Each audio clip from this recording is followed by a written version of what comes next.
পথে জায়গায় সংকট থাকার কারণে পথ থেকে ফিরে আসতে হয়, এতে কি কোনো গুনাহ হবে?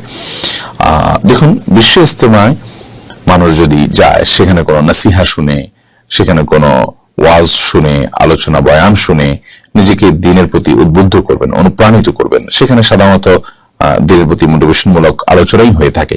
সে আলোচনা আমার দ্বারা নিজের আখিরাতের চেতনাকে, চিন্তাকে আপনি জাগিয়ে তুলবেন, সেই উদ্দেশ্যে আপনি যান, সেটি অবশ্যই প্রশংসনীয়। সেখানে যদি কেউ এই উদ্দেশ্যে যান যে সেখানে গেলে আমার এত সওয়াব হবে, সেখানে গেলে আমার অমুকটা হবে, এই জায়গার দোয়াটা ফিরিয়ে আল্লাহ দেন না, বা এটা দোয়া কবুলের স্থান, এরকম বিশ্বাস থেকে যান, তাহলে সেটা ভ্রান্তি হবে, সেটা বিভ্রান্তি হবে, সেটা আপনার জন্য সঠিক হবে না। কারণ হলো, শরীয়ত এই জায়গার কোনো পবিত্রতা বা এই জায়গার কোনো বিশেষত্ব শরীয়তে উল্লেখ হয়নি, এবং এখানে গেলেই বিশেষ কোনো মর্যাদা আপনি লাভ করবেন, সেজন্য আপনি যাচ্ছেন, এমনটি মনে করার কোনো কারণ নেই। তবে হ্যাঁ, সেখানে আপনি দিন শেখার জন্য, দিনই দিক থেকে উপকৃত হবেন, মোটিভেশন শুনে আপনি উদ্বুদ্ধ হবেন, সেই জায়গা থেকে আপনি অবশ্যই যেতে পারেন এবং প্রশংসনীয়।